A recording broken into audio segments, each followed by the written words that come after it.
ಪರಲೋಕದವುಗಳ ಕಡೆಗೆ ನೋಡುವಂತೆ ನಿಮ್ಮ ಆತ್ಮವನ್ನು ವಾಕ್ಯದಲ್ಲಿ ಬಲಪಡಿಸುವ ಅನುದಿನದ ಧ್ಯಾನ. ಇಂದಿನ ಧ್ಯಾನದ ಶೀರ್ಷಿಕೆ ದೇವರನ್ನು ಘನಪಡಿಸಿರಿ, ಮಾನವನನ್ನು ಅಲ್ಲ. ಈ ದಿನದ ಸತ್ಯವೇದದ ವಾಕ್ಯ, ನನ್ನ ಮನಸ್ಸು ಯೆಹೋವನಲ್ಲಿ ಹಿಗ್ಗುತ್ತಿರುವುದು, ಇದನ್ನು ದೀನರು ಕೇಳಿ ಸಂತೋಷಿಸುವರು. ಕೀರ್ತನೆಗಳು 34ನೇ ಅಧ್ಯಾಯ 2ನೇ ವಚನ.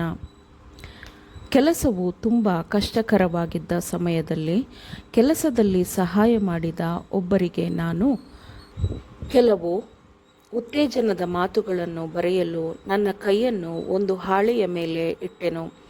ಅದೇ ಹಾಳೆಯ ಮೇಲೆ ಮತ್ತೊಂದು ಕೈ ನಾನು ಬರೆಯುವುದನ್ನು ತಡೆಯಿತು ಮತ್ತು ನೀನು ಬರೆಯಬೇಕೆಂದಿರುವ ಉತ್ತೇಜನದ ಮಾತುಗಳು ಯಾರಿಗೆ ಬರೆಯುತ್ತಿರುವೆಯೋ ಅವನಿಗೆ ಅದು ತೊಂದರೆ ಮಾಡುತ್ತದೆ. ದೇವರೇ ನಿಜವಾದ ಉನ್ನತವಾದ ಕೆಲಸಗಾರನಾಗಿದ್ದಾನೆ, ದೇವರನ್ನು ಮಹಿಮೆಪಡಿಸು, ಮನುಷ್ಯನನ್ನು ಅಲ್ಲ ಎಂಬ ಒಂದು ಧ್ವನಿಯು ಕೇಳಿಸಿತು. ಯಾವುದೇ ಮನುಷ್ಯನನ್ನು ಹೊಗಳದಂತೆ ಅಥವಾ ಮುಖಸ್ತುತಿ ಮಾಡದಂತೆ ನಾವು ಬಹಳ ಎಚ್ಚರದಿಂದಿರೋಣ. ಮಾನವ ಹೊಗಳಿಕೆ ಎಂಬ ಶೋಧನೆಯನ್ನು ಕರ್ತನ ಸೇವಕರ ಮುಂದೆ ಇಡಬೇಡಿರಿ. ಸ್ತ್ರೀ ಪುರುಷರು ಒಳ್ಳೆಯದನ್ನು ಮಾಡಲು ಅನುವು ಮಾಡಿಕೊಡುವವನು ದೇವರು ಮಾತ್ರ ಆಗಿದ್ದಾನೆ.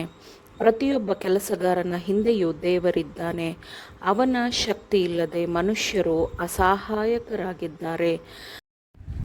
ಸ್ವಾರ್ಥತ್ಯಾಗ, ಸ್ವಾರ್ಥ ನಿರಾಕರಣೆಯ ಮೂಲಕ ಒಳ್ಳೆಯ ಕೆಲಸಕ್ಕೆ ದಾರಿಯನ್ನು ಸಿದ್ಧಪಡಿಸಿದವರು ಇದ್ದಾರೆ.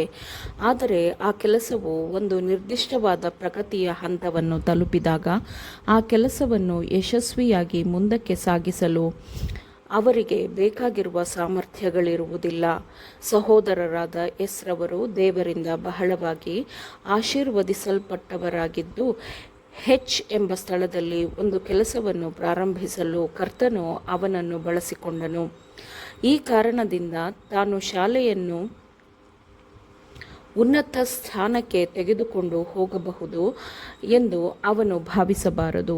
ಆ ಕೆಲಸವನ್ನು ಮುಂದುವರೆಸಲು ಆ ಕೆಲಸಕ್ಕೆ ಅರ್ಹವಾದ ಶಿಕ್ಷಣ ಮತ್ತು ತರಬೇತಿಯನ್ನು ಹೊಂದಿರುವಂತಹ ಕೆಲಸಗಾರರು ಹಂತ ಹಂತವಾಗಿ ಮುಂದುವರೆಸಲು ಕೈಗೆತ್ತಿಕೊಳ್ಳಬೇಕು.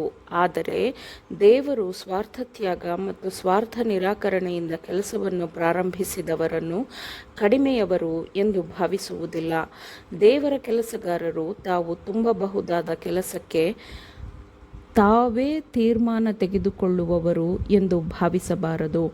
ಕೆಲಸದಲ್ಲಿ ಅನೇಕ ವಿಷಯಗಳ ಕೆಲಸವಿದೆ ಎಂದು ಎಲ್ಲರೂ ಜ್ಞಾಪಕದಲ್ಲಿಟ್ಟುಕೊಳ್ಳಬೇಕು ಮತ್ತು ಈ ಎಲ್ಲ ವಿಷಯದ ಕೆಲಸಗಳು ಅಗತ್ಯವೆಂದೂ ಜ್ಞಾಪಕದಲ್ಲಿಟ್ಟುಕೊಳ್ಳಬೇಕು. ಮರ ಕಡಿಯುವವರು ಮತ್ತು ನೀರು ಸೇದುವವರು ಸಹ ಇತರರು ಖಂಡಿತವಾಗಿಯೂ ವಿಫಲರಾಗುವ ಸ್ಥಳದಲ್ಲಿ ಸ್ವೀಕಾರಾರ್ಹ ಸೇವೆಯನ್ನು ಮಾಡುವ ಮೂಲಕ ಯಶಸ್ಸನ್ನು ಸಾಧಿಸುತ್ತಾರೆ. ಯೇಸುವಿನ ಕಡೆಗೆ ನೋಡಿರಿ. ನಿರಾಶೆ ಮತ್ತು ಅಪನಂಬಿಕೆಗೆ ಎಡೆ ಮಾಡಿಕೊಡುವ ಮೂಲಕ ನಿಮ್ಮ ಸಾಮರ್ಥ್ಯಗಳನ್ನು ಹಾಳು ಮಾಡಿಕೊಳ್ಳಬೇಡಿರಿ. ನಿಮ್ಮ ಪಾದಗಳಿಗೆ ಬೇಕಾಗಿರುವ ನೇರವಾದ ಮಾರ್ಗಗಳನ್ನು ಮಾಡಿಕೊಳ್ಳಿರಿ. ಇಲ್ಲದಿದ್ದರೆ ಕುಂಟರು ಆ ಮಾರ್ಗದಿಂದ ದೂರ ಉಳಿಯುತ್ತಾರೆ. ಕರ್ತನಿಗೆ ಹತ್ತಿರವಿರುವ ಮನುಷ್ಯನು ಯಾವಾಗಲೂ ಬೆಳಗಾಗುವುದನ್ನು ಕಾಯುವವನಂತೆ ದೇವರಿಗೆ ಕಾಯುತ್ತಾನೆ. ತನ್ನ ಬಳಿಗೆ ಬರುವ ಎಲ್ಲರನ್ನೂ ಸಂಪೂರ್ಣವಾಗಿ ರಕ್ಷಿಸಬಲ್ಲವನಾದ ದೇವರ ಮೇಲೆ ತನ್ನಲ್ಲಿ ತನಗೆ ಕನಿಷ್ಠವಾದ ನಂಬಿಕೆ ಹೊಂದಿರುವವನು ಸಂಪೂರ್ಣವಾದ ನಂಬಿಕೆಯನ್ನು ಹೊಂದಿರುತ್ತಾನೆ. ನೀವು ದೇವರಿಗೋಸ್ಕರ ಮಾಡುತ್ತಿರುವ ಎಲ್ಲ ಕೆಲಸಗಳಲ್ಲಿ ದೇವರಿಗೆ ಆಸಕ್ತಿ ಇದೆ. ಚಿಂತಿಸಬೇಡಿರಿ. ನಂಬಿಕೆಯ ದಿನವು ನಮ್ಮ ಕೈಯಲ್ಲಿಯೇ ಇದೆ. ನಾವು ನಮ್ಮ ಕೆಲಸವನ್ನು ಹೇಗೆ ಮಾಡಿದ್ದೇವೆ ಎಂಬ ನಂಬಿಗಸ್ತ ಸಾಕ್ಷಿಯನ್ನು ಲೆಕ್ಕ ಪರಿಶೋಧನೆಯ ದಿನವು ತೋರಿಸಿಕೊಡುತ್ತದೆ. ನಾವು ನಮ್ಮ ಕೈಲಾದಷ್ಟು ಮಾಡೋಣ.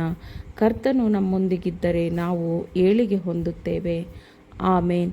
ದೇವರ ವಾಕ್ಯಗಳನ್ನು ಶ್ರದ್ಧೆಯಿಂದ ಆಲಿಸುವವರು ಮಾತ್ರವೇ ಆಗಿರದೆ ಪಾಲಿಸುವವರು ಆಗಬೇಕೆಂದು ನಿಮ್ಮನ್ನು ಉತ್ತೇಜಿಸುತ್ತೇನೆ.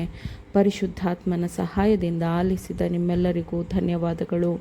ಮತ್ತೆ ದೈನಂದಿನ ಧ್ಯಾನಕ್ಕಾಗಿ ನಾಳೆ ಸಂಧಿಸೋಣ. ಆಮೇನ್.